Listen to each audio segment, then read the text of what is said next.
Welcome back to UBCCS 532W. This is a continuation of Lecture 9 in which we talk about compilation of the FOPL to a graphical model. And we left off last time having covered the 8 recursive rules for compiling FOPL programs to graphical models with pure deterministic link function expressions. But we went through a couple of examples to say that, here's a program. It has 2 random variables. There's 2 random variables, an edge between them because there's a dependency between the two. There is some link function expression that evaluates to a density producing expression plus a return value. And this just gets more and more complicated as you run these programs through the compiler, again, which is provided for you. And at this point, I suspect many of you have some experience with it. You should at this point, Daphne. Here we have 3 random variables with a bunch of edges between them. Again, random variables, edges, density expressions, observed value bindings, and a return expression, which here is somewhat trivial, but still a deterministic function of the random variables in the program, and so on and so forth. So you should be familiar with the idea that you can take a program like this, which represents, and I was talking to Berend about this, and I'm not sure how to make sure that you understand how cool what it is that you're doing is, right? Again, the kinds of models that you're writing down are incredibly powerful, useful, cool, probabilistic models in which you can reason in important ways about all kinds of different applications. Here, as a linear regression example, which clearly can be a Bayesian linear regression example, which clearly can be generalized to higher dimensional inputs, larger outputs, more structure in the model, so on and so forth, right? But here's an example of a linear regression model, which translates to the corresponding graphical model, which lays out, for instance, all of the link functions, which in this particular case, the link functions have non-trivial functional dependencies on the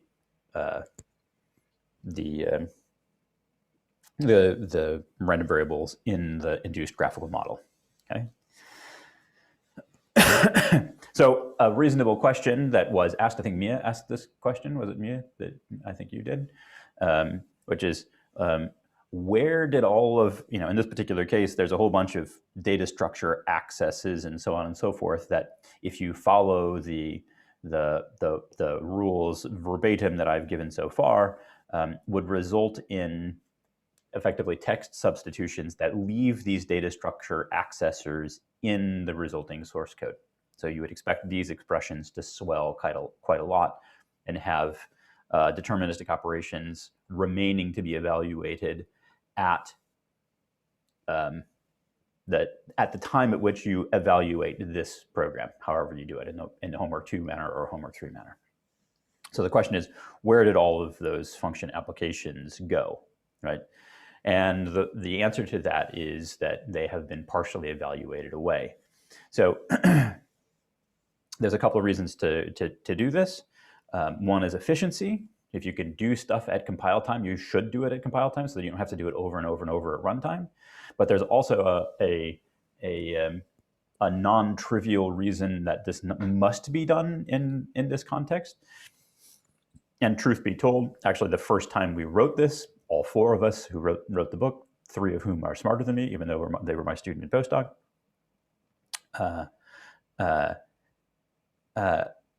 we got it wrong, and we didn't realize that we needed to do this partial evaluation. So it's pretty important. So expressions in the deterministic language should, in fact, should and need to be evaluated as they can be. So if you have a purely deterministic function with no free variables and you have the ability to evaluate this expression somehow, right? Clearly, if you look at this program, let's z equals 17, y equals sine of 4.5, and then this, there's no reason not to actually translate that directly into a value, whatever that value happens to be, right? You can do that at compile time, right? and you should. So the translation with partial evaluation would just generate an empty graphical model and a value that then can be plugged into subsequent expressions. Right? Same thing for partially deterministic functions and data structures. Right, so here we have a vector constructor with a couple of values and then a distribution object. Yes, people have noticed that in this language, vectors are allowed to hold any old object, right? And we conjoin onto that another distribution, onto an empty vector, a distribution object, and then we conjoin onto that another distribution object, and then we observe under some sort of thing like this. This will with partial evaluation should translate to something in which all of these data accesses, the conges and the first rest and the second, so on and so forth, all of those should be partially evaluated away because you can. They're just deterministic operations on data structures in that you can partially evaluate away. But the really critical reason for doing partial evaluation is that it eliminates spurious edges. In other words, again, the semantics of the program that you write would be different to the intended or expected semantics if you did not do partial evaluation. So here are two different ways to write a Markov model, right? So here's a transition matrix. We've looked at these a couple of times now, and this is a Markov model, not a hidden Markov model, so it's just the sequence of x's, right? So x1 samples from some initial distribution, x2 samples from the discrete distribution, which is the nth, I guess, row of A, element of A, really, that doesn't really matter, row or column,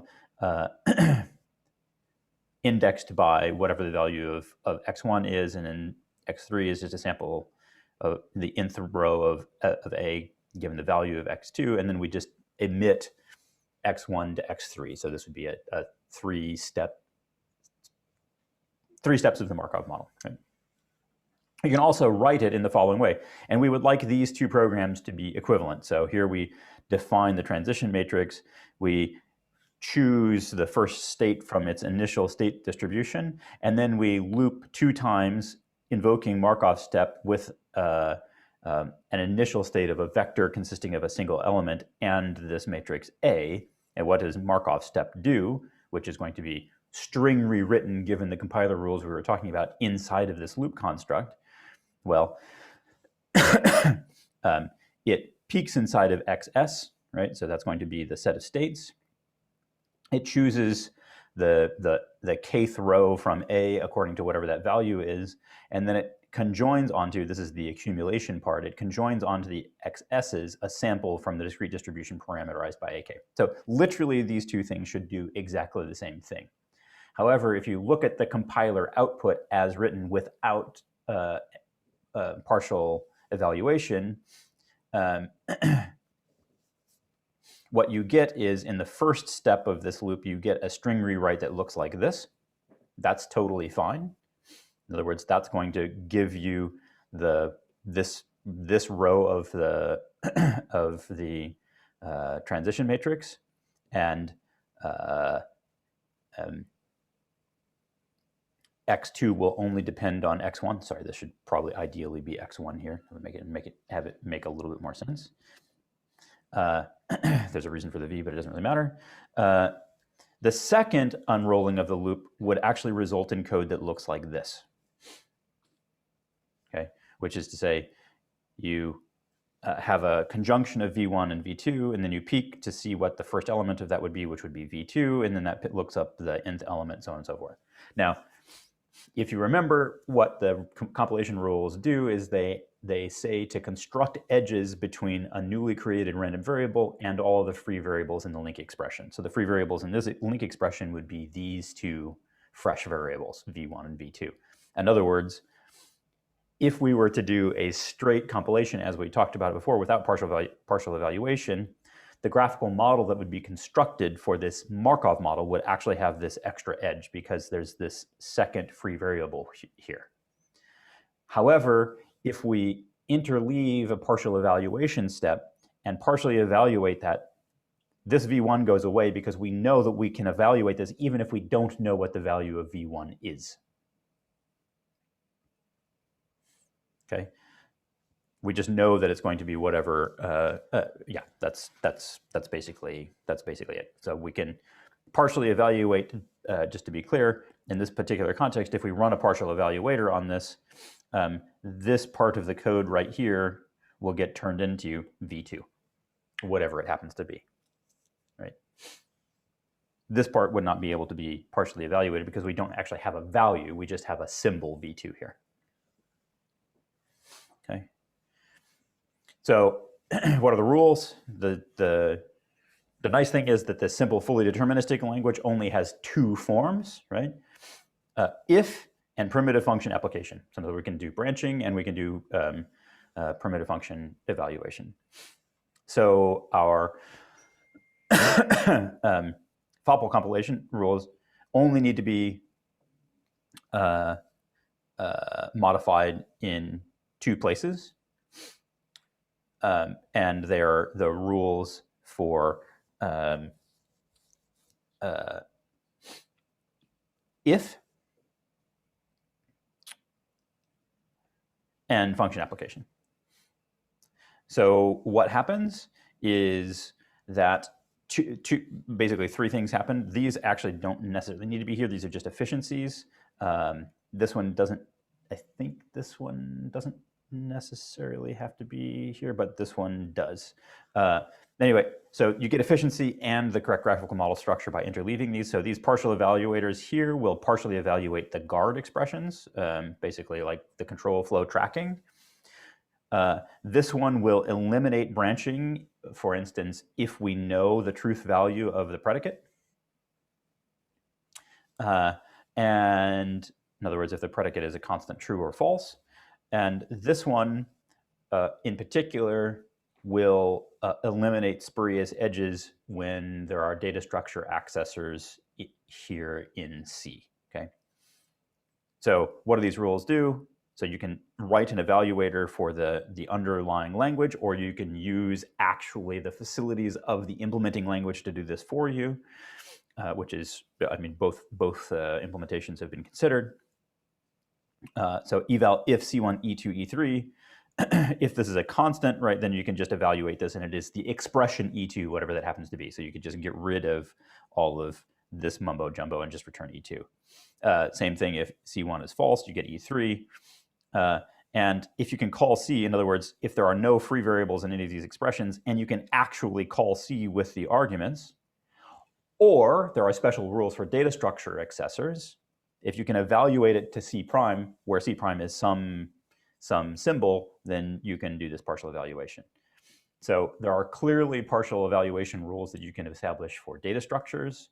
So, and you know, again, how much you go into this is up to you largely, but well, it's up to the compiler writer, and this is written in Daphne for you. So like peak, list, even though these are expressions and we don't know their values, we know that we can just choose the expression E1. And when we evaluate peak E1, that will just give you the last value on the list. And nth of list k will return ek, and nth of some vector k, and get some hash map, some value will return the expression, provided these are constants, right? So these are a bunch of cases that you can implement in an evaluator of the first order language that allows you to do partial evaluation. And again, you can build this into your compiler and you do test-based development like you're learning to do right now. Or if the implementing language is a powerful deterministic language with an eval function, this can be implemented by boxing and unboxing unevaluated expressions. So basically you can say there's an unevaluated expression type, and then you just unbox that, okay? And you just run your standard, you literally eval the expression in the underlying host language, and you go. And of course, these evaluation rules would typically, just like all of the other rules that we've looked at, these would typically be recursively written so that you'd have to eval all of the inner expressions and so on and so forth.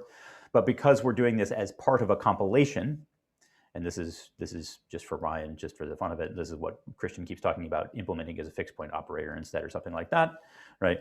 The point is all of the expressions as the compiler is running are being eval'd all the time, which means that they are being reduced in this way all the time. So you can assume that everything on the right-hand side has been partially evaluated as much as it can be. So Christian's implementation is a fixed point iterator, which is a bad way to do this.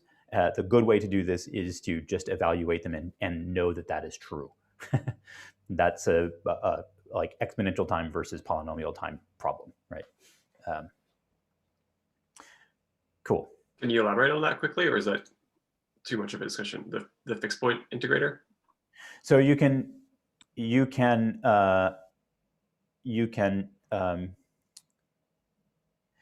basically after every compilation step, you can aggressively try to partially evaluate the entire program.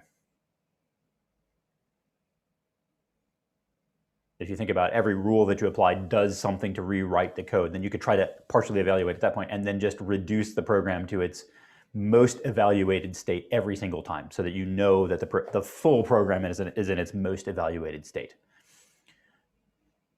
Or you could let there be a little expression swell and just, you know, evaluate when you need to. And there's subtle implementation details, and it's not really worth going into too much, but it's you know, we're talking about the internals of the compiler. I have a quick question. Awesome. What do you mean by most evaluated state? It means that any sub-expression that can be partially evaluated is partially evaluated. And so, to be honest, I didn't fully follow the partial evaluation explanation. Okay. But does that, so like in the homework too, some of the test cases, when the output from the Daphne function are already partially evaluated, like all of the really base level, like addition, multiplication, whatnot, seems to already be done before it gets to like the deterministic eval. So is that an example of this? That's exactly what's happening. So the reason to go through this is for you to understand what and why this partial evaluation is happening. So okay. In other words, as basically, if you look, let's concentrate on this for just a second to think about what's going to happen here. In particular, like let's look at, you know, let's look at this rule. Okay, so there's an eval here, right? So that means take the expression, whatever it happens to be, you know, get colon, you know, I guess you don't know colon, get, you know, foo in, you know, foo something 7 bar 8.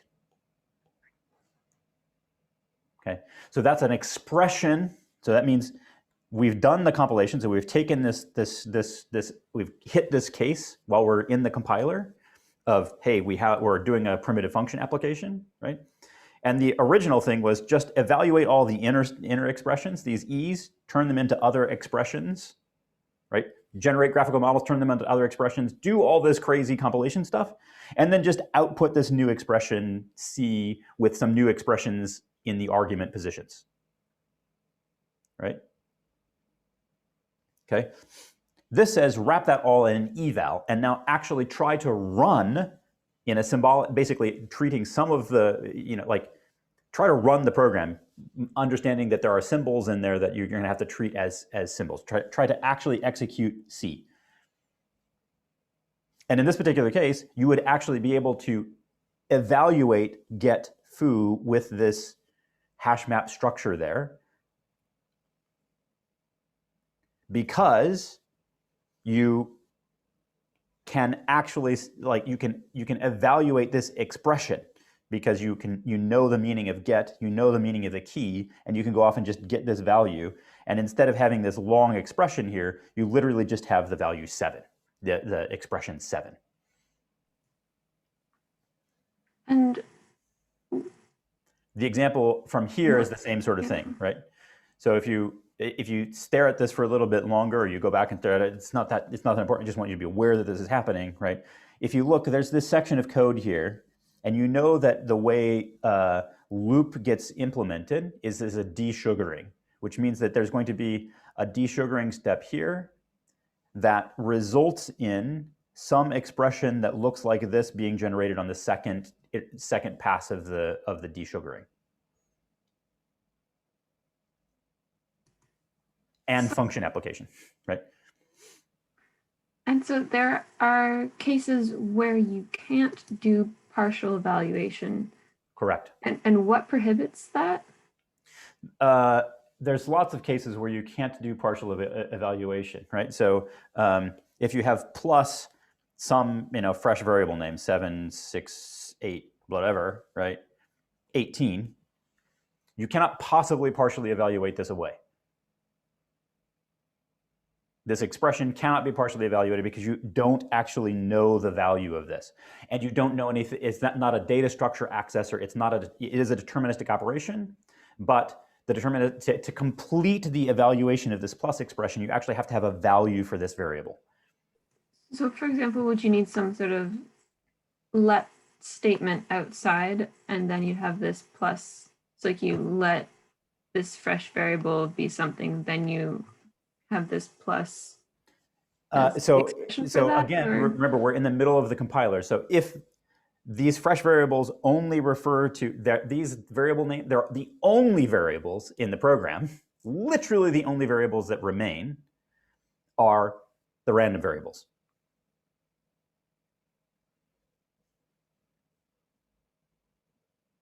Make sense? Are there any other? Makes more sense. In the Daphne expressions that you have, are there any variables except for the random variables? In the link function expressions, I don't know if I've gotten that far. The answer to that question is no, there are not. So this compiler removes. There are no variables. The only variables in the sense you're talking about in the expressions that are generated for the link functions are the names of random variables. That's it. Every other variable has been eliminated by the compilation rules, which do string rewriting. Basically, they replace the variable name with the expression that generated it, and they keep doing that until they run into a sample statement, in which case they need to generate a variable name, and then they try to partially evaluate things away.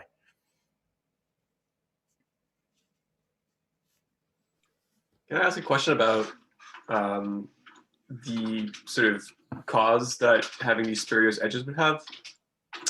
It seems yeah.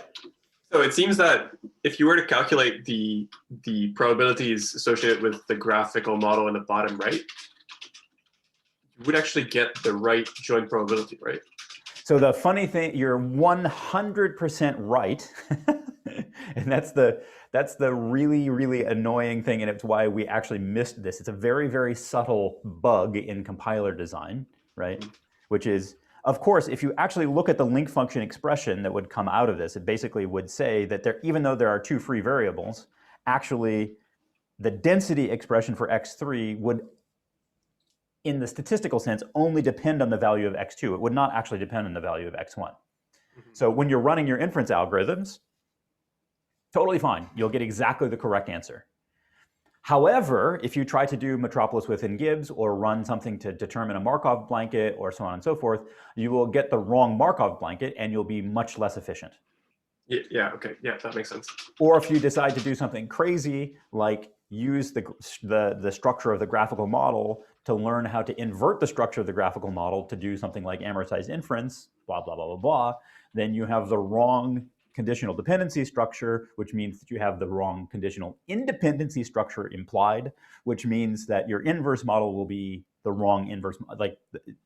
So it really boils down to the fact that we can get something out of the graph, and if we get the graph wrong, then we're misrepresenting the problem, in particular with respect to the IMAP structure of the graphical model. The IMAP structure is the set of conditional independencies implied by the absence of edges.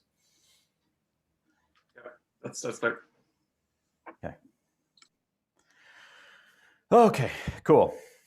So at the end of the day, Like this is meant to give you some visibility on the difference between the input program and the output of Daphne. At the end of the day, you get a finite graphical model.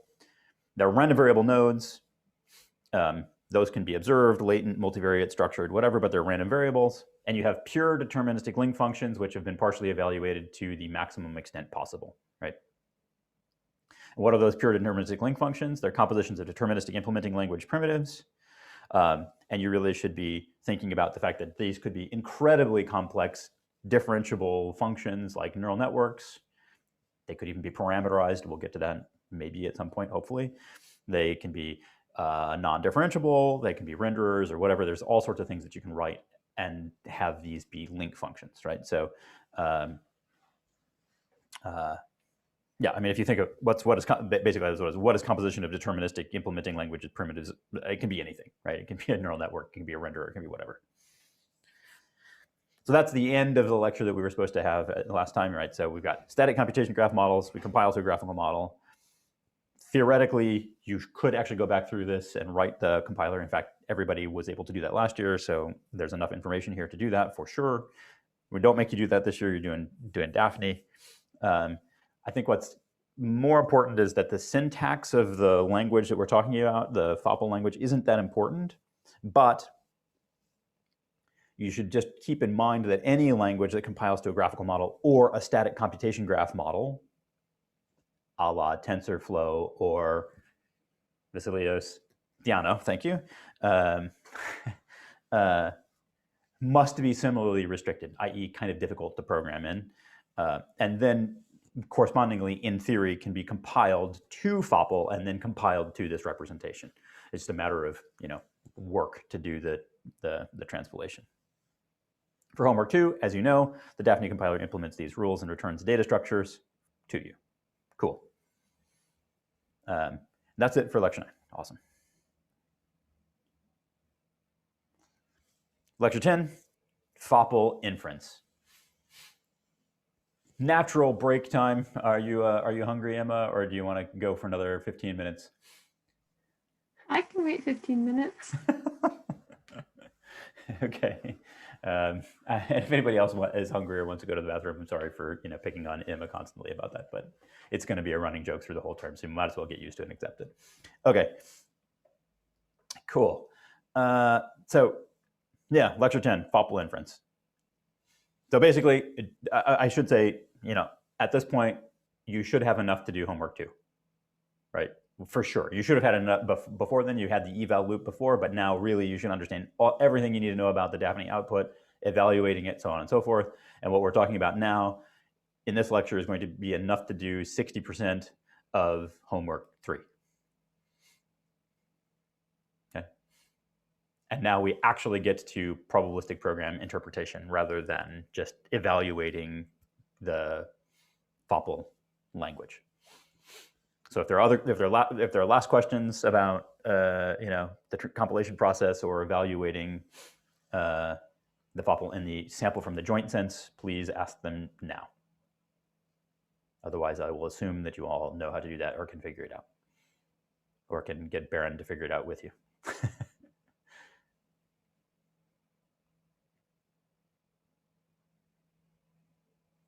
Okay, great, awesome. So that's what I just said, so I'm not going to say it again. So today, we're going to start talking about actually evaluating FOPL programs, which is to say they represent a conditional distribution, they represent a posterior distribution, they require conditioning in order to represent the distribution of interest, right? So what we want to talk about today is we want to understand differences. Basically, we want to understand different kinds of evaluators for a probabilistic programming language. One of them will be importance sampling in the graphical model. The other one will be importance sampling via evaluation. And then you'll start to see why we worried so much about the semantics of eager versus lazy evaluation and why we have dependency, like control flow tracking for the observes. You'll understand enough to write a graphical model based. You'll hopefully figure out how to write a Metropolis within Gibbs sampling engine for the FOPL. And although I don't think we'll get there today, in fact, I know we don't. I was originally going to do HMC today, but I think we're going to do that after the break. So that's the only part of the homework that you won't necessarily easily be able to do. But from an implementation perspective, I think Barron would agree that in terms of implementation, this one is probably the easiest of the three. Fair? Yeah, okay. Cool. So we did the compiler, got all sorts of crazy goodness here. I think this is the one that without eval, but that's totally fine. And we know the compiler workflow. You take a FOPL program, you desugar it, you run it through the translation rules. That gives you a graphical model, a data structure with pure deterministic link function source code. That corresponds to a very well denoted graphical model. So we know the form of the output, but just to be super clear, you get JSON, right, rather than the thing we've been talking about in mathematical notation in the book. You get JSON not in the JSON U sense, but in the JSON data structure sense, where we have a set of vertices, a set of arcs, a set of density functions. Notably here, these density functions are indicated by a sample star and do not have in them, unless something has changed since I did this, like the name of the variable that you would evaluate the density of is here rather than inline like we showed in the rest of it, like rather than in this position. But the essentials are exactly the same, right? No, this is the output you get. Okay, cool. So homework 2 is about just evaluating the language and generating a sequence of samples from the joint distribution. Or prior. Is it prior or joint? I can't remember what I said to do. Prior, joint, joint. Prior. Prior distribution, excuse me, yes. Sorry, can I ask a question? Yeah. Sorry, could you just go back to the last slide? I had a question about the deterministic link functions. Over here, or whatever. Yeah. Yeah. So when it does sample, then the arguments of sample, they can depend on the other random variables, right? 100%. That's the whole point. Does Daphne make it such that like these appear in the correct order, so that like, because you get sorry to speak over you. I want to just ask you a question right away. Yeah. What is the right order? I mean, in the order such that like they're going to be evaluated. I guess it's like just like ancestral sampling. They're gonna like, you won't have sample. You won't have like, let's say sample 2. This line that says sample 2 won't appear before sample 1. You know, if we tried to evaluate that and then we got sample 1, would like, is there I guess I'm just asking, is there an ordering to make sure that yeah, I think you understand my question. I do. I'm now politely waiting for it to finish rather than speaking over you.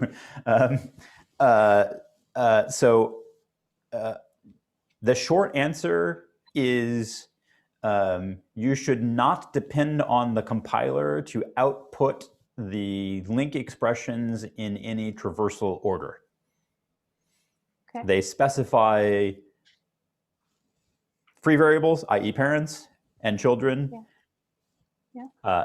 And I am so uncertain about this that I actually don't even know whether or not somehow, luckily, the compiler outputs these expressions in some sort of ancestrally sorted order. It may not, Okay. but I wouldn't depend on that. Okay. Thank you. Yeah.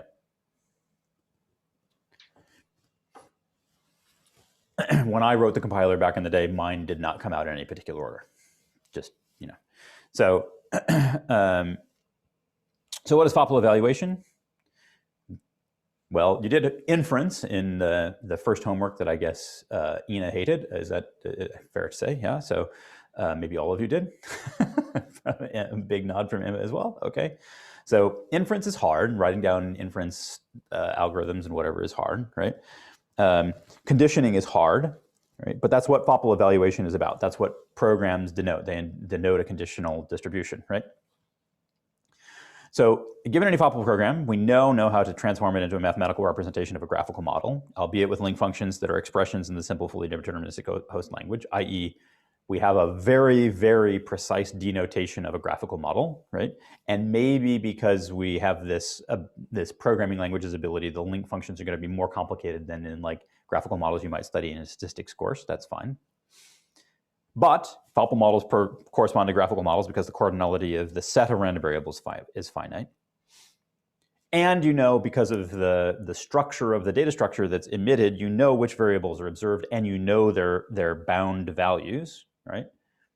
So we have the graphical model and we have the ability to shade in nodes. This is, shading in nodes, right? Not in the Slim Shady sense. And evaluate. Come on, that's like, that was funny. All right.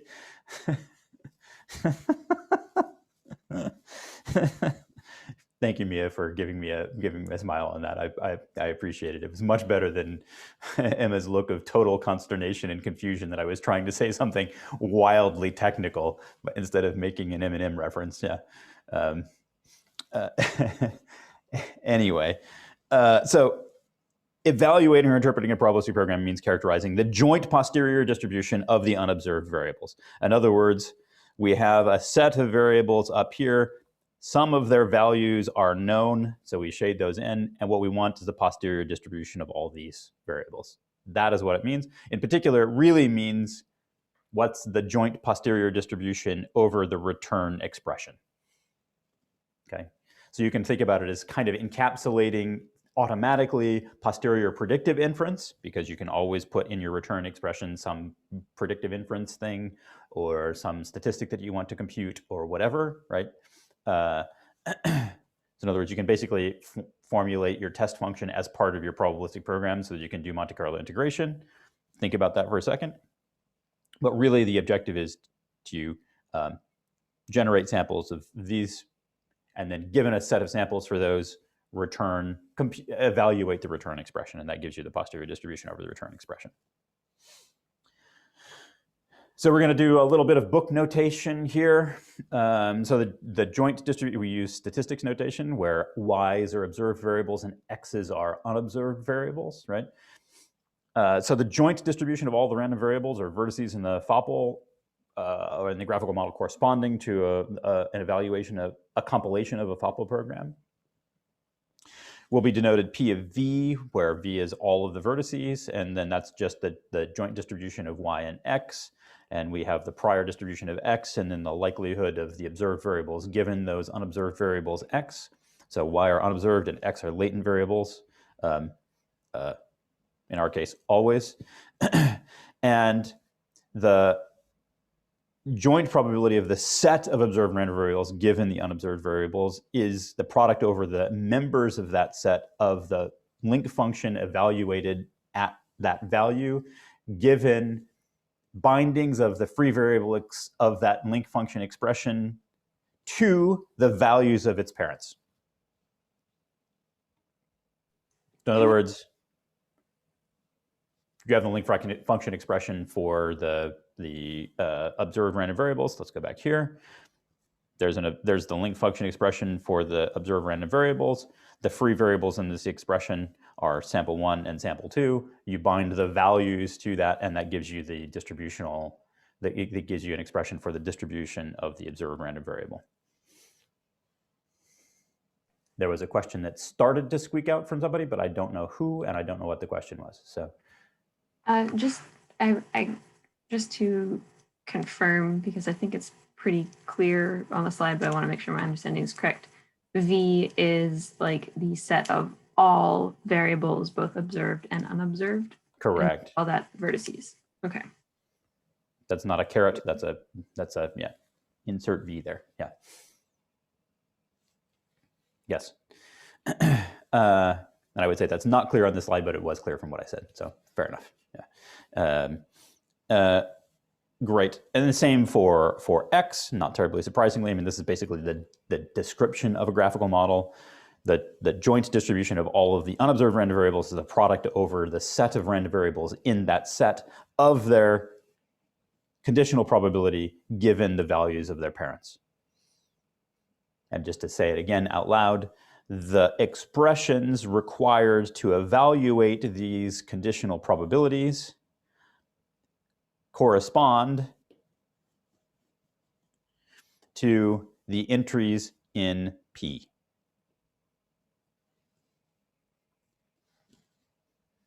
Right. You already know this from homework 2, but you know, it's just best to make sure that we're all on the same page here, right? And the parents of a node are the free variables of the link expression, okay? So there's some expression PV, that's again the link function expression at that particular variables, and literally we're actually looking up in P this expression and removing from the free variables the name of the variable that we're after. Okay, so what are free variables? I'm sure that's going to be the question. I inserted these slides because there's going to be a question like this. And again, from the structure and interpretation of computer programs, a formal parameter of a procedure has a very special role in the procedure definition in that it doesn't matter what name the formal parameter has. Such a name is called a bound variable, and we say that the procedure definition binds its formal parameters. The meaning of a procedure definition is unchanged if a bound variable is consistently renamed throughout the definition, right? If a variable is not bound, we say that it's free. The set of expressions for which a binding defines a name is called the scope of that name, and a procedure definition, the bound variables declared as the formal parameters of the procedure have the body of the procedure as their scope. Okay, so what does that mean? If you have a defin and you change the name of all the variables in the argument list and in the body, it doesn't change the value of the defin at all. But if you if there's a free variable in the defin, that means that like its value had to have been defined outside that scope at some point. So just to give you a couple of examples, what are the free variables? Okay, that's not, I'm going to point to Mia as our programming languages expert again, even though I'm learning more and more that that's probably not the right thing to do. So what are the free variables in this expression?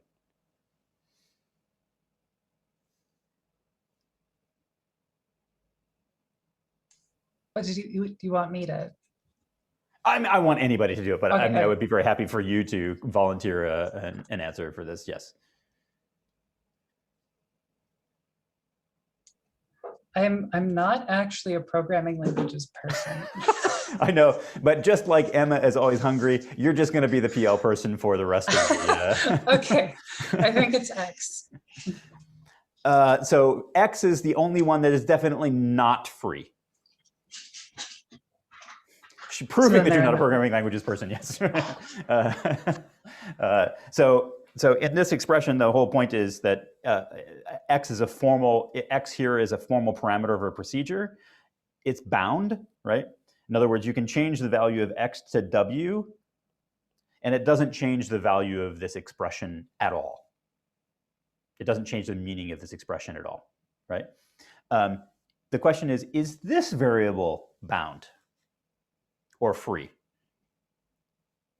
That's where it starts to get a little bit complicated, right?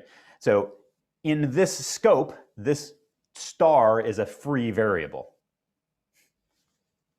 I don't know what it means. Only if it's in, if if there is some let star be fn of, whatever x, y, x times y, then that symbol, that variable becomes bound in some outer scope. So it's reasonable to look at these things and say, okay, star is bound only because it's bound in an outer scope. But otherwise, star would be a free variable in this expression. Okay. So operations are variables? It's just a variable. So okay, so yes, we haven't gotten to higher order languages yet, so that's a little bit unfair. But higher order languages, when we get there, and variables can be bound to functions, then indeed it becomes more clear that star is a function, and it has a function type, and it is just a variable which is bound to a function type object. Okay. And so if you could toss in any symbol there and say this is some yet to be determined. Correct. Well, we don't know the meaning of star until it's bound somewhere. Okay. Right. Okay. So that's just, it's just a, it's a nasty trick example, but it makes the point, right? So in this expression, in the traditional sense, there would be no free variables, again, except for this, but we would naturally assume that that is not a free variable because it's been bound to a value somewhere. It's a formal parameter. You can think of primitive procedures as formal parameters to the program. Okay. Right. I have a question. I'm a bit confused by the star, because isn't this, when you wrote like let and star, isn't this like circular? So yes, so like indeed it is circular. Don't worry about the fact that star is here, and I was hoping that since I wrote it over other things, that you wouldn't nobody would actually pay attention to this, right? So you could write this as reduce. I mean, how are we going to do this? We could basically add a bunch of times, right? Okay. So we can define star in terms of some, add the same number that, it's, some number of times. So we're like assuming we do have some basic operations with star. Those are the primitive procedures, but those are considered bound. That's the whole point of bound versus free. So once they're bound, then they're no longer free. Okay. So would it be clear if you use something like ampersand to reference as your free variable, because we haven't defined that as one of our primitive operations? Or is this just an entire? I'm just trying to get you to think about. I was trying to head off the question about what a free variable is, right? A free variable is a little bit. It's contextually dependent and a little bit in the eye of the beholder. Let me make it really, really simple. In these expressions, the only free variables are going to be the variable names, like the random variables. Everything else will be considered bound because they're primitive expressions that we think we know the value of, right? Okay. So in this expression, the free variables are these. In this expression, the free variable is this. In this expression, the free variables are these. So the free variables correspond to the parents, but you can write in a programming language's sense. You can, and you would do in a compiler, or when you were actually evaluating this, you really should have an expression, which you should have a function, which is free vars expression, and it will return the free variables of the expression by eliminating all of the primitives that you know and just returning the free vars. Most of you will cheat and use some sort of information about the output of Daphne, which says that things that are labeled sample 1, sample 2, sample n, or whatever, those are the free variables. Right? That's what you're going to do, but that's not how you should do it. They're equivalent in this particular case. And the only point that we need the only reason why we need those is so that we can identify the parent variables in the graphical model, so that we can go look up the values of those variables so that we can evaluate the link expressions. And so the like correct way to do it would be to use the information in the arcs where it says what the arcs are, then you can determine the parents. You can, that is it. The arc information is unnecessary given the free vars in the expressions. That's correct. They're redundant pieces of information, but one way to get it in that representation is indeed to use the arcs. Yes. Okay. Cool. So let's do inference. Yay! General purpose inference. We're almost there. And I put in some slides for optimization people at the end because I know everybody here really either does optimization or wants to do optimization instead of inference. But even Payman, who is, I guess, still here. I don't know. Video's not on. Not sure why. Yep, I'm here. Yeah, video on, please. That's the. There you go. Thank you. So today we'll do a graph-based importance sampler. an evaluation-based importance sampler and Metropolis Hastings within Gibbs, and then the next couple of lectures we'll do HMC and variational inference, and I guess we need to have the Payman Bettini memorial 5-minute nap break. So I'll see you at 4:30 and we'll do this.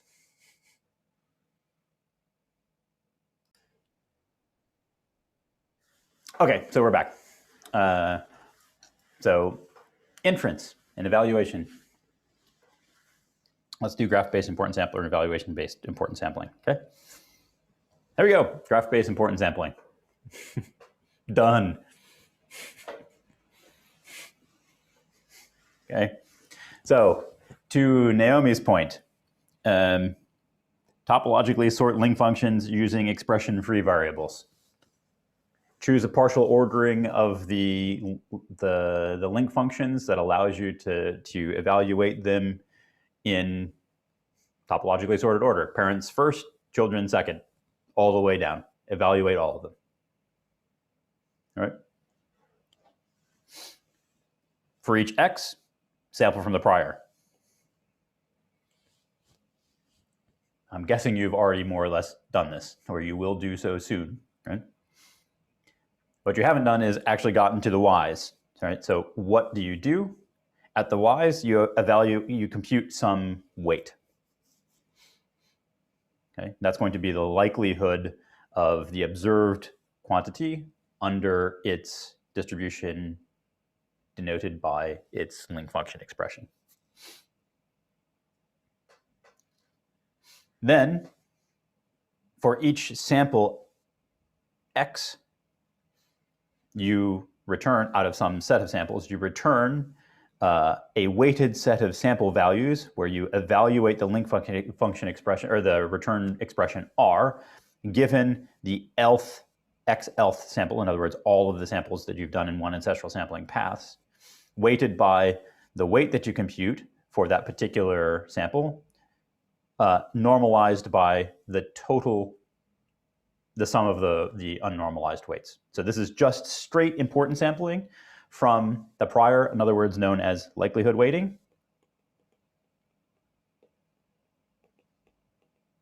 And I encourage you, if you don't remember importance sampling from the prior, to go back to the lectures, or, I guess we did this in homework 1, so I don't have to do it again, right? So this samples from the prior, weights by the likelihood, it's called likelihood weighting. And not surprisingly, because this is going to evaluate every branch in the program, is going to eagerly evaluate if branches, right?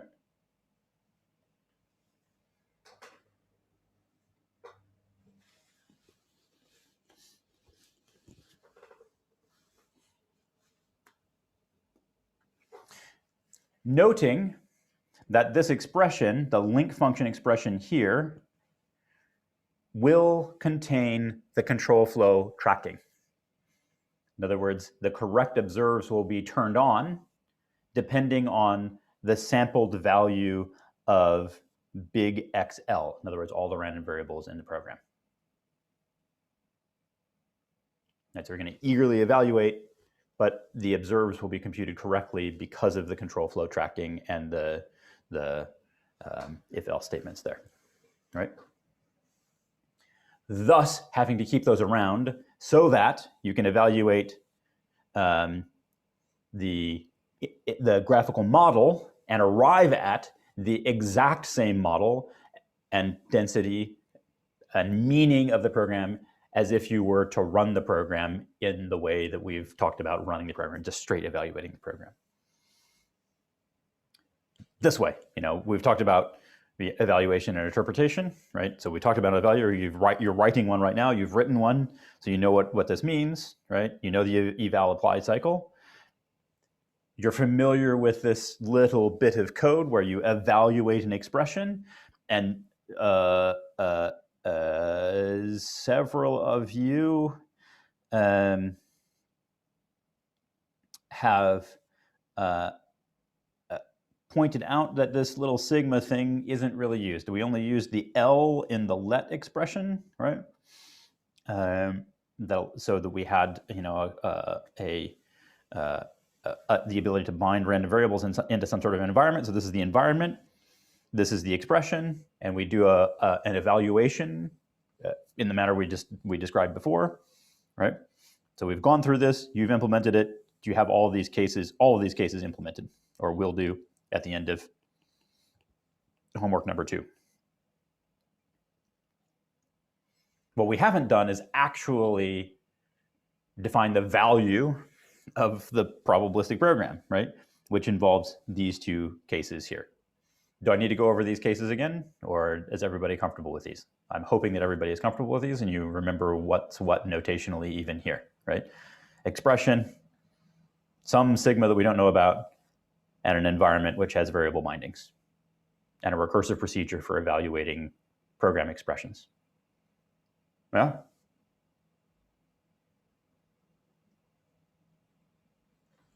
Okay, so let's look at what sample and observe do.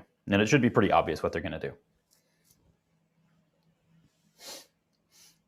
So all I'm doing is just calling out these 2 cases right here. So again, we have, some expression, some environment, fine. Function eval, when you match a sample expression, what are you going to do? Well, you evaluate E, this expression, in the binding environment to return a distribution object and some sigma. And the return from evaluating this is to sample a value from that distribution D and return the sigma and thing, whatever that is. So just draw a value from D. Nothing new here. Sort of the obvious thing that you would do. This one computes a side effect.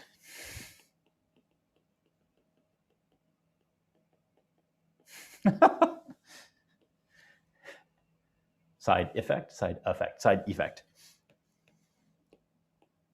Whatever. Is it A or E in this particular case? A side effect or side effect? I can't remember. E. Thank you. Effect. Yeah.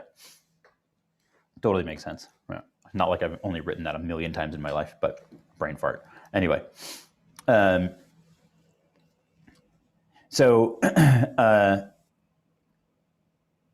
What's the observed thing do? Well, it evaluates E1, as you'd expect, in the binding environment to return a distribution. It evaluates E2 to return some constant, right? Okay. And then what does it do? It looks up in this map sigma the value of the variable log w. So this is a little bit annoying notation. I fought with Jan Willem a long time about this, but log w is a variable name. Okay. And just adds to it the log probability of the constant value C2 that arose from evaluating E2 under distribution D1, which arose from evaluating the expression E1. Okay, so now we return C2 and sigma. So if you combine this with this overall evaluator, right, every single case here returns a value and some side effect, sigma side effect, state. Right? Value, state. Value, state, value, state. Okay, so that means while you're evaluating, there's a couple of ways you can deal with this. You can actually carry around as the value, as part of the value system, a tuple, which you always index, or you can just keep track of sigma in the interpreter state. Okay? And what does that allow you to do? Well, that allows you to implement likelihood weighting in the following way, right? So for some number of samples L, right? So basically you initialize sigma to have log w maps to 0, right? And then for some number of samples, again, this should be a stream, but we can get into that later. So for some number of samples L, do the following. Evaluate the program E in this context, with no bindings, empty bindings, right? To get a return value, the ELF version of that, the ELF sample of that, and the state, and then just look inside this side effect catalog, look up the value of log W. That gives you an unweighted, an unnormalized weight for importance sampling, and then return the set of sampled return values along with unnormalized log weights. You could, in this particular case, since this is parameterized by L, where L can go to infinity, you could instead choose to normalize the weights here so that you get a normalized set of weighted samples out. That's up to you. There's reasons to keep the unnormalized set around. A little bit of a long story is why you want to do that, but. Can I ask a question? Yeah. So I don't think I understand what log W is. Just a name. And what does it represent? It represents the product, the log. So log W at the end, right here, will be equal to log product over little y in big Y, P of little y given PA of y. Okay, and it's initialized as 0. Thanks. So this is likelihood weighting. For those of you who want to do importance sampling instead, can you, let's just imagine, let me see how many of you are tracking this well and can be really fancy. So let me say that I give you some crazy evaluator that's an awesome importance distribution for every random variable in the program. How would I do importance sampling here? Proper importance sampling.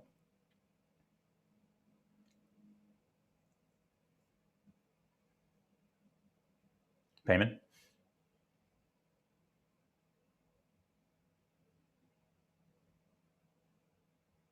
Vasilios? Could you repeat the question one more time? How would you do proper importance sampling here? If I gave you some Q distribution, which is, Q of X given Y proportional to or approximately equal to P of X given Y. And I wanted to use this as the proposal distribution, like as in importance sampling, E of F of X, it's approximately equal to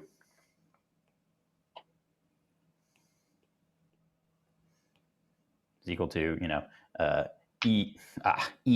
Q X given Y of P of X comma Y Q of X given Y F of X.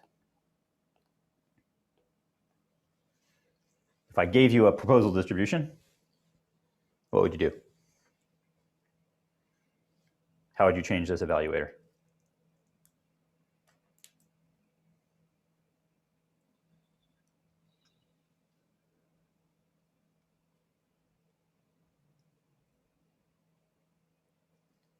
Tony?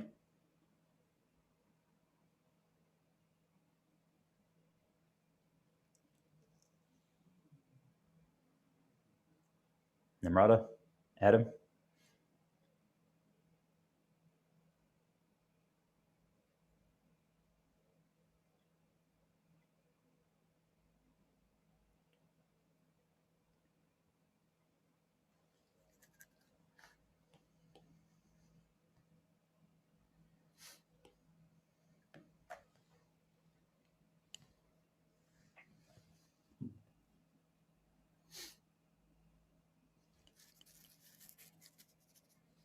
There's a couple of things that are a little bit complicated, but I'm just going to hand wave over them right now. Here, instead of sampling from D, you would sample from effectively, I'm just going to say Q of D. You would have an importance distribution here, right? And sigma would be sigma old plus log p of x given da, da, da, minus log q of x given da, da, da.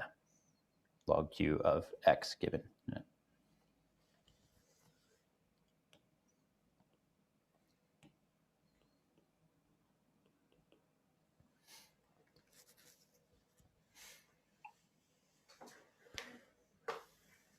Please tell me that this makes sense to somebody.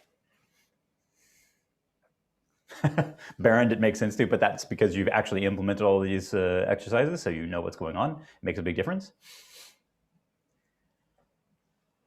Jason?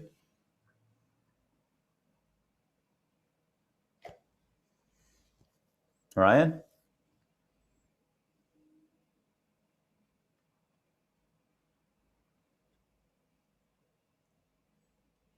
There's a big pile of stuff that you have to keep in your head, right? So what's happening? We're evaluating the programs. In other words, we're generating a trace of the program. That trace consists of some random variable x. That's an assignment of all the latent variables. And we're giving it some importance weight, which is equal to the likelihood when we're doing likelihood weighting, right? But if we're doing importance sampling, when we do importance sampling, right, we have some expectation under p of x, right, of f of x that we want to compute, and we say that this is, equal to p of x given y, f of x dx, and this is equal to p of x given y over q of x given y, right? Q of x given y, f of x dx, and this is equal to 1 over z of p of x y integral q of x given y, q of x given y, f of x dx, and this is equal to 1 over z of e q p x y q x f of x. There's a q of x given y here, which means that we have, and this p of x given y, just I guess this joint up here, let me just rewrite the joint as well to make it super clear. We have p of y given x and p of x. So these are the weights that we were computing before. This ratio has to be computed then. And in fact, the program is not running from the ancestral sampling from the prior, but is run from some other Q program. Okay? And we're going to get to this, and the reason why I'm doing this is a major foreshadowing for the awesomeness that will come when we talk about amortized inference and variational inference and so on and so forth. I want you to be able to look at this evaluation-based likelihood weighting program and recognize that what it's doing is it's running a program, and it's using a proposal. One way of looking at this is it's using a proposal distribution, which is sample from the prior. But you could sample from some other thing and generate the correct weights as you go. And sampling from another thing would mean that you change this line. You change line 6 to sample from some other program Q and accumulate the correct weights. Can I ask a quick question about what you wrote on the previous slide? Yep. What is Z? Where did it come from? So this is a posterior distribution. That's erasing. This is a posterior distribution. So I could just as well, I guess, have written here P of Y. Oh, okay. Thanks. And that's the thing that the self-normalizing importance sampling estimates. That's the sum of the weights underneath of it. The sum of the unnormalized weights. Which is, again, foreshadowing exactly what happens when we're gonna talk about how do we do evidence approximation and model learning and variational inference and all sorts of crazy stuff. Okay, so you should. I just want to foreshadow this. Understand how to evaluate and get an importance sampler here in an evaluate the program style way, but also be aware that you should be thinking about importance sampling and the fact that when we say importance sampling, we're implying something. which is that there will be ways to control the execution of the program, which mean that to evaluate the probabilistic program, you actually run a completely different program queue. Okay. Another way of saying it also, just to throw it out there, is that what does it mean to have a posterior distribution over the random variables in a program that's conditioned on some output? It means that you are effectively changing the control flow of the program to only produce evaluations that result in the provided output, the observed output.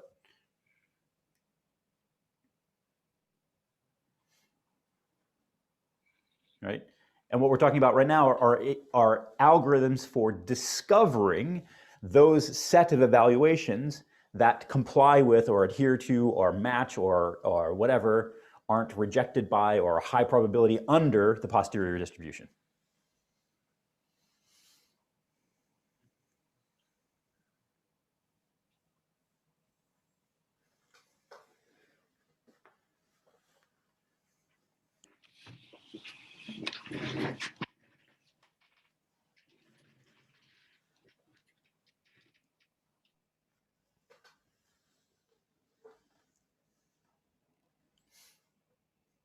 Okay, next inference algorithm, generic, works on all programs, Metropolis within Gibbs. It's your favorite. I know you all loved it from homework 1.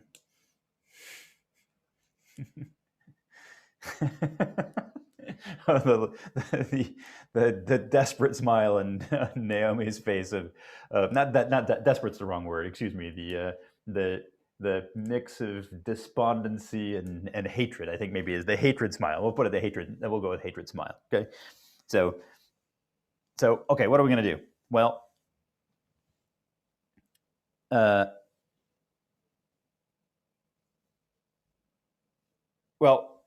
we know that Metropolis within Gibbs cycles through the conditionals. And what are the conditionals? Well, it's the posterior or the conditional distribution of a latent variable conditioned on the values of everything else, which of course would be all the observed random variables and all of the other latent variables, which basically x set minus the set consisting of only x is all the other latent variables, okay? And that's just all of the variables set minus the set x. Okay? Okay? Now you know how to get, okay, so what do you want to do? You want to use Metropolis Hastings to sample from each conditional, each one of these conditionals.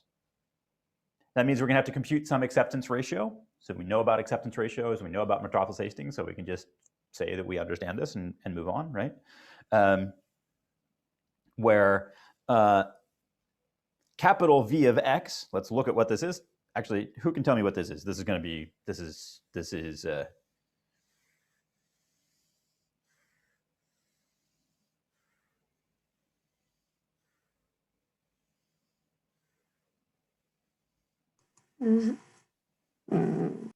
I was gonna say, is it the set of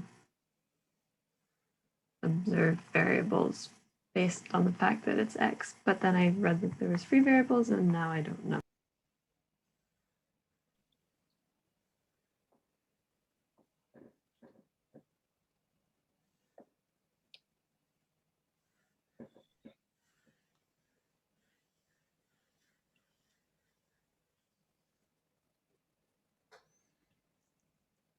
Okay, so let's look at this. It's a little bit difficult to read, I understand. So V of x is the set of variables such that x is in the free variables of the link function expression of V. What this effectively means is that x is one of the parents of V. This is effectively the children of V.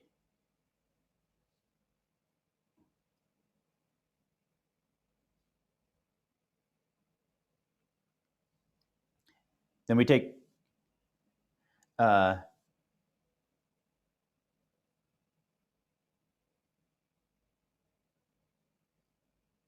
Sorry, so V is the set of children of the parents of X. Now Or I'm having a brain fart. children. This is supposed to be the Markov blanket. Let's work backwards and get this to be the Markov blanket. So let's Guess that. Hey. I was gonna guess Markov blanket. Yeah. Okay. That's what you need to evaluate. So let's just let's worry about this in just a second. Let's look at this, and we'll go back and see if I can remember the notation here, because I have to think about it and like not remember the notation from the book that I wrote 5 years ago. Okay. So the acceptance ratio is going to be, it has to be, the ability to evaluate the Markov blanket for some proposed value of X and some old value of X, the variable of interest, right? And you need to be able to have a proposal density, right? And that proposal density can be to simply propose from the prior, right? And let's make sure that V of X here is the set of variables whose value you need to be able to evaluate. So you need to be able to evaluate. Yes, so it is the children, but this expression, sorry, is the Markov blanket. Okay, so V is so this is X, and Vx is the set of X union V such that X is a parent of V, so that's the children. So this is, this whole thing is Vx, but there could be, parents up here and parents up here and parents up here and parents up here and so on and so forth. In order to evaluate this expression here, in order to evaluate the probability of all of these variables, you have to include all of the link function expressions for them. Right, so you will include this link function expression, this link function, the link function expressions to compute each of these random variables, 1, 2, and the link function expression to evaluate X. And in order to do that, that requires you to actually look up the entire Markov blanket.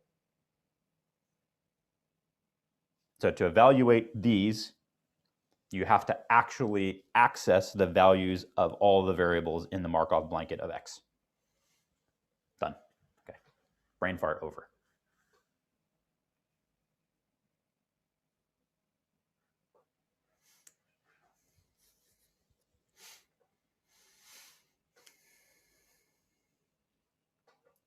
Okay. Wait 1 second. You evaluate only the link functions, the children, right? But to evaluate those, you need the values of the parents, the children as well. So Correct. You need the whole Markov blanket. Correct. Yeah, okay, yeah. Correct. Yeah.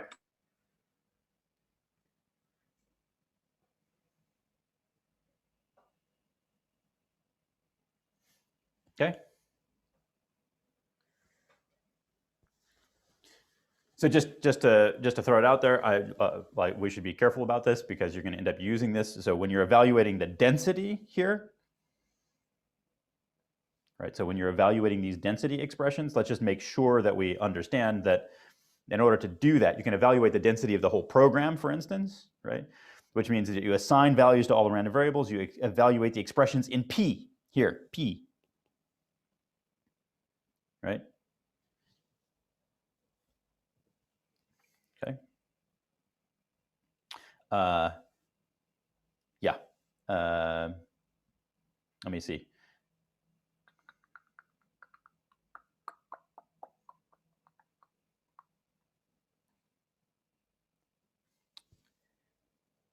Yeah, I do want to say these things. So let me go back here because I sense that not everybody is totally comfortable with this, even though realistically after homework 1 and knowing that the program denotes a graphical model and you have this graphical model structure available to you, that identifying the Markov blanket in order to evaluate the top and bottom of this are straightforward. And being able to evaluate this is also straightforward given that representation.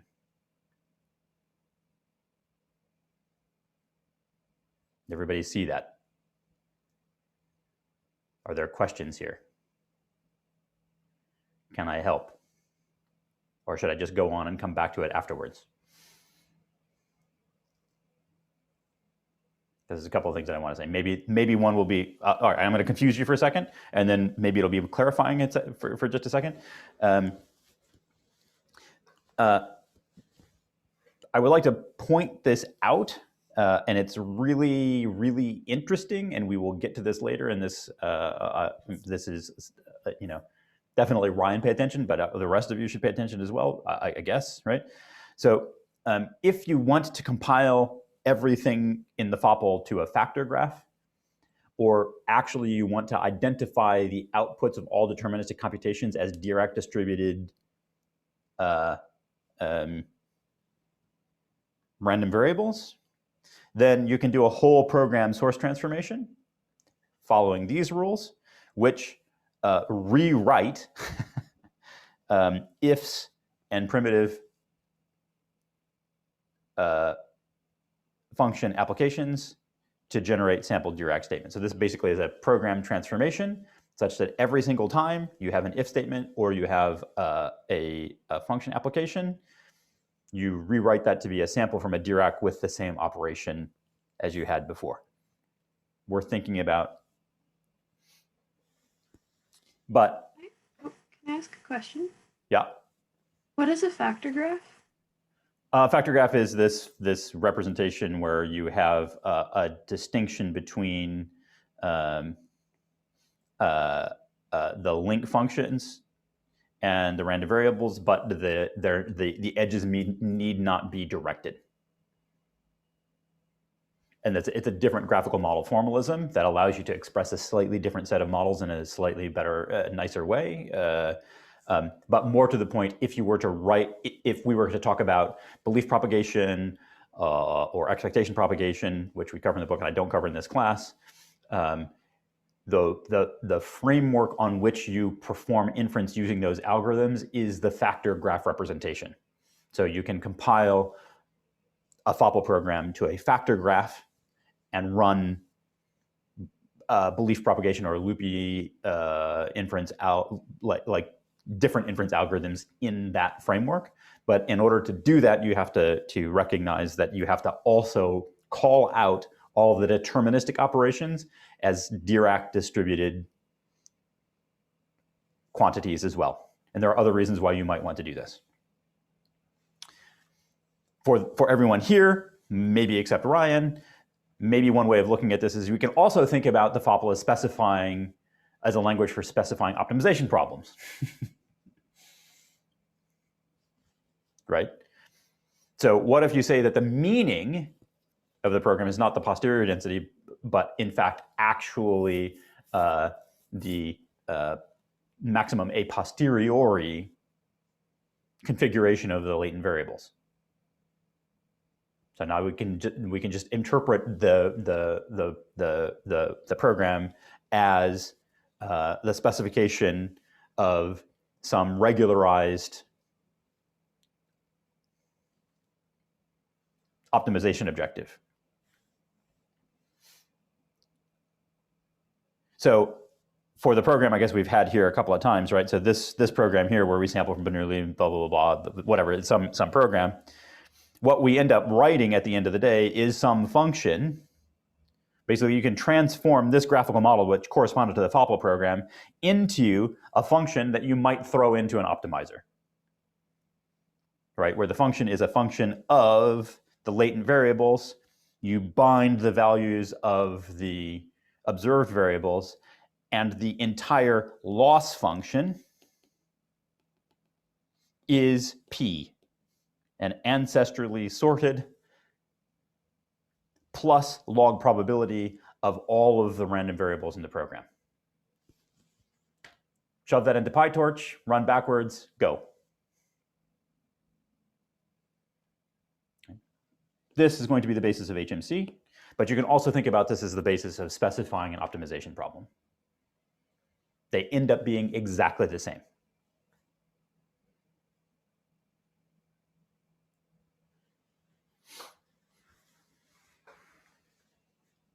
Okay. Fine. I think that's what I said there. So, how about an evaluator that does map? Well, that's what we just talked about. We've just done importance sampling. You should think about sequential Monte Carlo. We'll cover that later. If you don't know sequential Monte Carlo, we will cover it. How about variational inference or amortized inference? Think about that in this context, because we're going to what we've just looked at here is the basis for all of those. So understanding what's going on with the, in particular, importance sampling bit is really, really critical. The Metropolis within Gibbs can make use of amortized inference artifacts, but really understanding what's going on with the evaluation-based approach to probabilistic programming inference is essential to understanding what's going to come next, including the variational inference stuff, particularly when we get to automatic differentiation based variational inference. So that's it. Inference evaluators. You should understand how to write both a graph-based and evaluator-based importance sampling engine, and you should be able to write a Metropolis within Gibbs sampling engine for the FOPL now. So homework 3,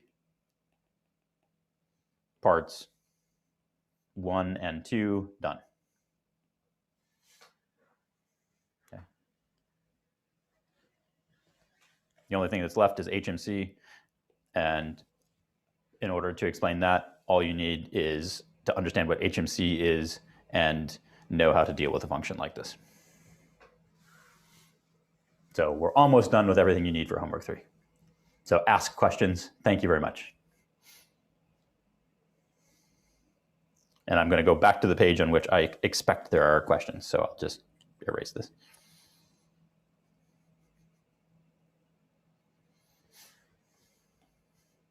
Questions?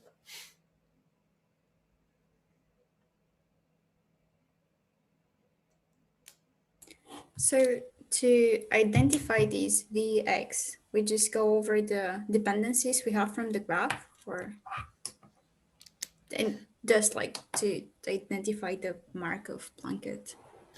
Yeah, so in this representation, let's pick some. Literally, I'm just doing it. I haven't even thought about it, right? So there's some random variable. Let me make sure I choose an interesting one.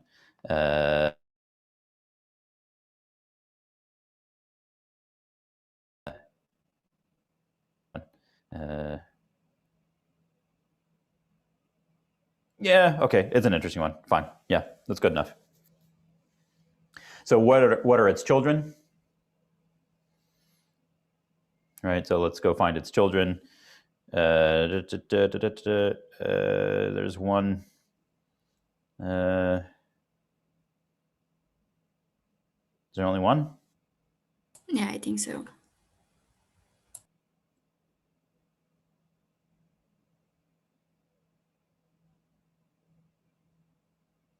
And this one doesn't have parents, right? And it doesn't have parents, yeah. So in order to evaluate this one, you have to go in and find its children, right? So what's its children? There's its child. But in order to evaluate this link function, you need to be able to access the values of all of the free variables in this expression. And what are the free variables in this expression? This,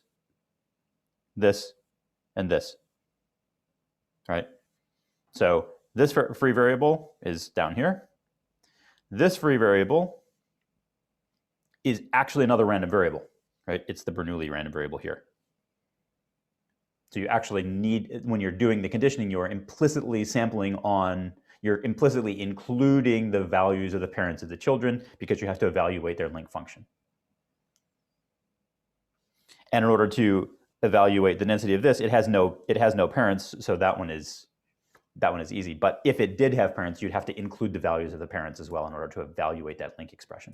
So you recursively evaluate everything you need until you have everything you need, so you can condition and sample. Well, you don't want to recursively evaluate. You just want to evaluate exactly those link expressions that compute the density for x, for this variable of, you want exactly this set, right? Which is x plus its children, and the link expressions required to compute those, and that gives you the Markov blanket. So.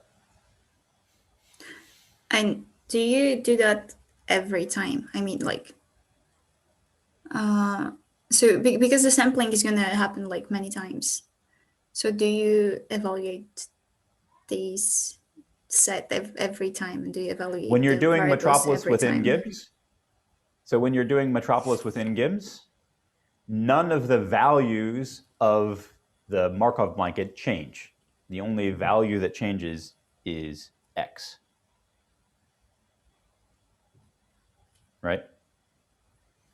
So you don't need to look up and rebind those values. You actually have those values, and those are consistent while you're running one Metropolis inner loop, while you're computing or updating the conditional probability of a single variable conditioned on the values of everything else. But why this is interesting and important is that if you have an absolutely ginormous graphical model, right, it can mean that you can look up many, many fewer values in the variable bindings.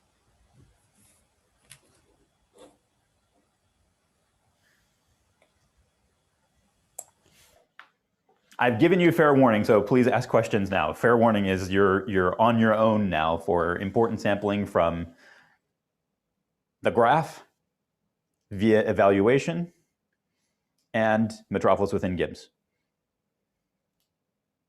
You know important sampling from homework 1, know what the deal is. You know how to evaluate from homework 2.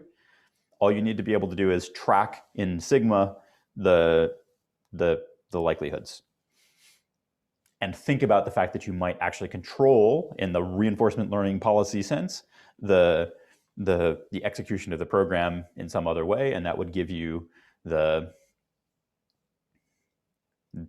proper important sampler rather than a likelihood weighting important sampler. And then this Metropolis within Gibbs thing requires you to think about the data structures that you use to hold the values of the random variables and how you basically cycle through, identify Markov blankets and evaluate this expression right here, which you already did in homework 1. So you know how Metropolis within Gibbs works, so this should be some work, but not terrible. Conceptually straightforward. So I have another question. Awesome, thank you. So for the implementation, like sigma, is it just like a dictionary containing like the likelihoods? Like I'm slightly confused. Yeah, so like these likelihoods, are there like many of them, or is just one? I don't know. So one reason why you might want to implement that as a dictionary rather than just as a value that you keep track of during the execution of the program is that you might imagine that if it were just a value throughout the entire book and throughout the entire course, we would just put a value there. But in fact, the side effects that we will compute at various points will be significantly more heavyweight than just a number. So for now, it's just a number, and you can implement it as just a number, totally fine, but you should be aware that it's very likely that at some point that sigma thing is actually you're going to want to be able to access elements of it like it's a map. That's a great question.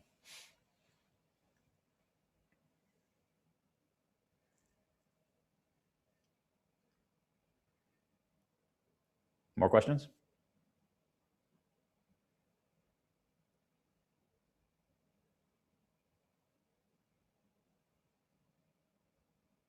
Have any comments that you could add that I didn't cover sufficiently clearly, Berend? Or you'd say you're a dum-dum for not talking about this or whatever? No, I think most of it is brought up. Honestly, like the book's really clear about this too. So I found that for implementing this stuff, the book was really helpful. As a tip to everyone. It's there. It was written.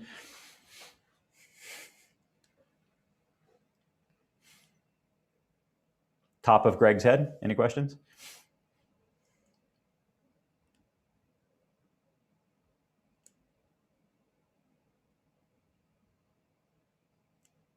Okay, everybody's sticking around hoping that somebody else will ask questions so that you get extra information and nobody's asking questions. So I'm not going to stick around if nobody's asking questions. So,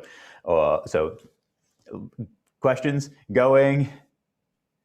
Can I ask a question about the homework? Yeah, there we go. So, well, yeah. it's a bit more about, so I'm implementing it in Julia. Yeah. And I'm wondering about vectors of vectors. And its relation to matrices. So. Your choice, buddy. Let me think how to phrase my question. I think I know what your question is, because Baron was actually not that long ago asking me a similar question, and the answer is annoying, right? That's really that's the answer. So the vector data type in the language of the book allows you to have arbitrary type entries, right?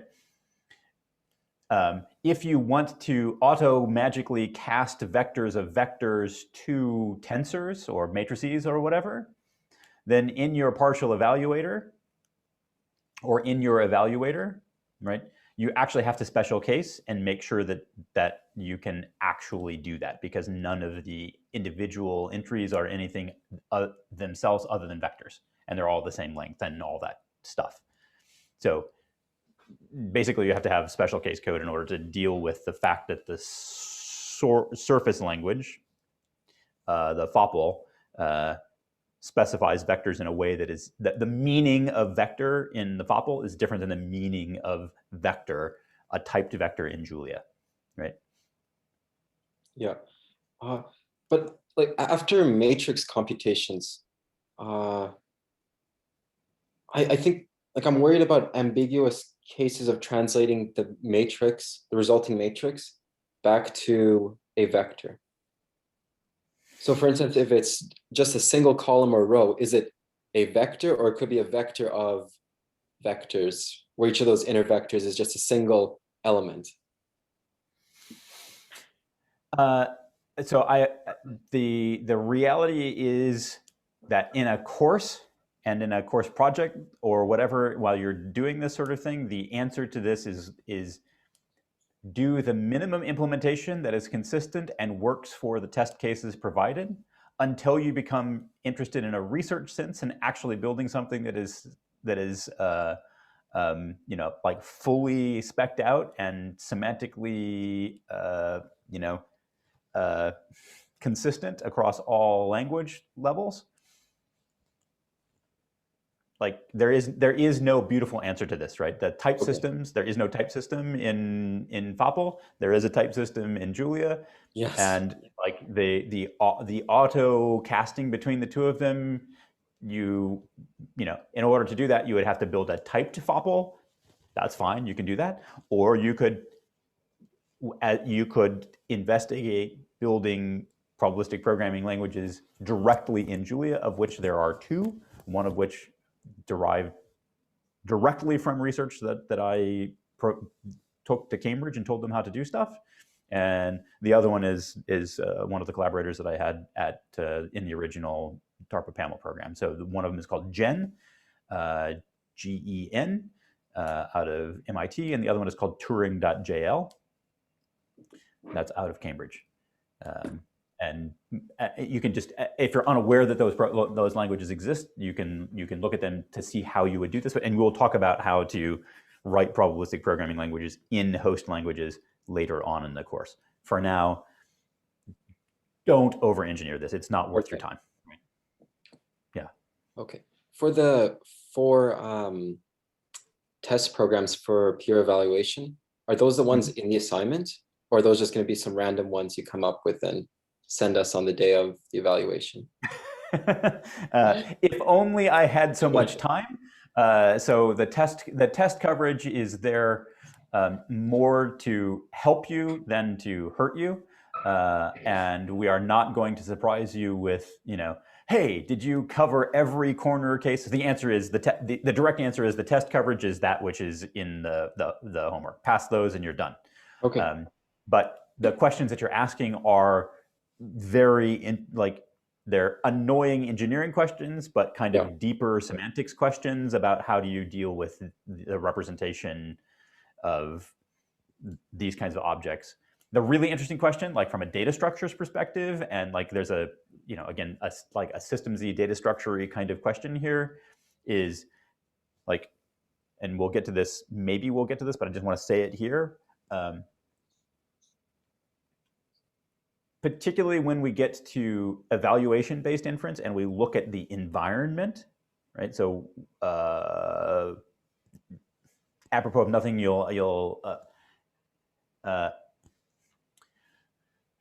at some point, it will become apparent that we want pure data structures for the environment. So L in what we've been looking at just recently is the set of bindings. That's kind of the environment, right? Yep. When we get into the higher order language case, we're going to want to have pure data structures for that binding environment. And something that does not actually play well together as far as I know, and it could possibly in Python, and it could possibly in Julia, depending on what data structures libraries you use, are pure data types for tensor operations. And it's a little bit funny that they don't exist because that's exactly what you need for autodiff. So there's like an interesting sort of like, how can you build good pure data structures that include tensor types that are then compatible with autodiff systems? There's a fun language data structure thing there that depending on your interests could be really interesting to think about and high impact.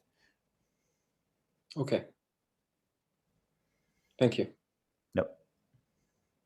And for any other computer scientist, again, I don't know everybody's background. That's just something to throw out there. Okay, go ahead. Sure. Thanks. So I don't know if it was already asked, but so when I ran the Daphne on hash map expression, so when you run with graph option, it returns you an expression like array, then like hash map, the first element, and then a sequence of 2-element arrays. So like into this like 2-element array, first value key, the other value. But if you run it with the sugar option, it doesn't do this like 2-element array thing. It just returns you like a sequence of like key value. So is it supposed to be like that? Okay, I guess I better just. No, I can say that the hash map with the graph still doesn't work correctly. Okay. Don't worry too much about that. But the desugar should work right. Like yeah, that should one, give you the right result. Assuming works correctly. Yeah. Okay. So yeah, when we do the graph based evaluator, we can just assume the so I'm hoping that one is correct. Yeah. So the graph one doesn't work, but like also keep in mind that that test for the graph is really elementary. So it's like it's exactly like basically once the graph gets once it gets compiled into the graph, that test program will look exactly like test program 1 of the probabilistic test. So if your code passes test 1, you should be fine. But it's more important for the evaluator because their hash maps haven't been explicitly dealt with yet. All right. Does that make sense? Yeah. Okay, so my question is not about the homework. It's I don't know if we can go back to the slides, but it's about like the importance sampling we were talking about and the proposed distribution. Yep. So how do we pass that to the function? Because I don't know, like I guess it depends on the sampling method you choose, but where do you define this proposed distribution and do all the changes? Okay. So that That I am sharing my slides again, but there's really no point in doing so because we don't have the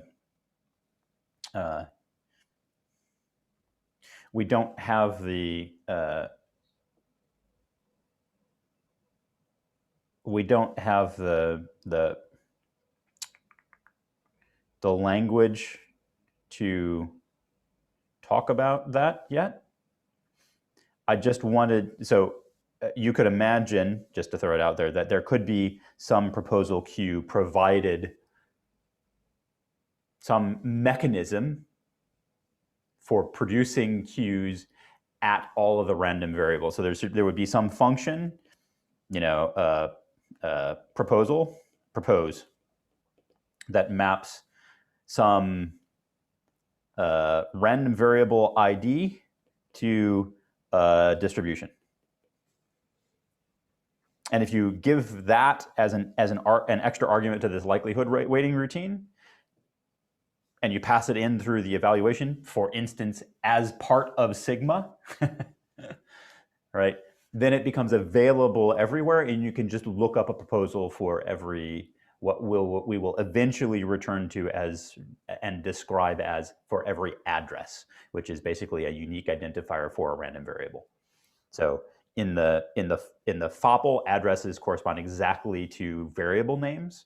But when we start talking about evaluation, particularly when we start talking about higher order evaluation, you can't actually do that. You can't have finite names for random variables because there can be an infinite number of them. So you have to have an address concept, which is a little hairy, but you're thinking the right way. I can tell that's exactly the right way to be thinking, but it's we just don't have quite enough tools to talk about that yet. But that's exactly the right thought. Sounds really messy in the future. It's really messy. It's also really interesting, and to be perfectly honest, depending on your interests and backgrounds, like if you're familiar with the concept of like a Helmholtz machine or a variational autoencoder or something like that, the very idea, like Jeff Hinton's ideas about top-down and bottom-up processing and the interleaving of those two has exactly to do with proposal mechanisms at these addresses. So it's really fundamental to sort of like computational, machine learning and computational takes on like cognitive processing. Okay, thank you. Will you make that link in upcoming lectures? We will build to it, and I'll probably talk about it more than I will make it super, super explicit, but the attempt will be made. That's how I feel about the homeworks. Hey, that's all that matters. The point is to learn. I know, try, do your best, right? That's the whole point. Yeah. Okay. Thank you. Can I ask a final question about this slide? Yeah, of course. Yeah. So when we update the log W, sigma of log W. Yep. Here. Yep. When we have an observe statement, like let's say observe that like E1 is some random variable and E1 is not a random variable, it's a distribution. It must evaluate to a distribution. So this is Mia's duck typing, right? Okay. Right. So if D is not a distribution, this is going to fail. So your evaluator is going to fail. The program is going to return bottom. Okay. If C2 is not a constant in the support of D1, this is going to fail. Duck type. Okay. So, but when E2 is a constant, right? So we're always E2 observing, is an expression that evaluates to a constant. Or yes. evaluates a constant. But if it's always the same constant or evaluates the same constant, it looks to me like we're always updating sigma log W by the same value.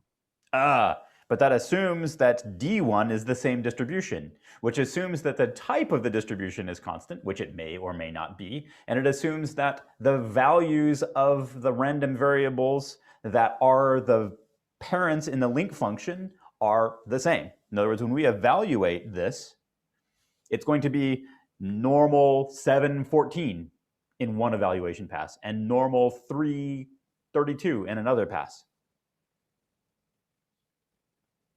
Okay, I see now. I see now. Yeah. I see. Yeah? Okay, I see. Remember, the y's indeed are fixed. What is Y's not fixed are all of the x's. And the x's are deterministically linked through PDF link functions, PDF computing link functions to the observes. So the output, the anchors of the evaluation are the y's. And that's why this is really wildly different than regular programming language evaluation. Okay. Okay, that makes sense. Yeah, I was just thinking about the y's, but I forgot that the x's will vary as we run or evaluate these programs. As we evaluate the expressions recursively all the way up to the beginning. Yeah. Okay, that makes sense. Yeah. I have one last question. I think that this is more like for the towards parent in this. So yeah, for like this particular case. So did we figure out the nice way to wrap distributions inside tensors, or because how will we evaluate just the distribution object? Oh yeah, so there's no way to put distributions in tensors. So that like Okay. I will leave like the details of the implementation completely up to you. But I did put a hint on the Piazza this afternoon that I think might be helpful. Okay, haven't checked it, so I will. You could do say it. it now if you wanted to. I'm just suggesting that you like basically try to make something into a tensor, and if that fails, you just return it as a Python list. And I will also Okay. say that there are no sort of trick cases in the test cases. So there's not going to be a 5, 3.5. This is very related to Adam's question, and it's actually, again, related to Mia's duck typing, right? If it, try, catch. It's really, really ugly. Try, make a tensor, catch error, right? Go, right? As a matter of fact, my code is exactly that with a comment behind it say, is there a better way to do this? Question mark. Yes, it's called a type system. That's the better way to do it. But hey, we gotta pick our battles, right? Getting through this is enough, let alone wrapping a type system on top of it and blah blah blah, all that sort of stuff. Yeah. Okay, thank you. Okay. If we're good, we're good. Thank you very You much. still have a second for me after the class? Yeah, let me zoom you on a different channel. Okay. All right. Cheers.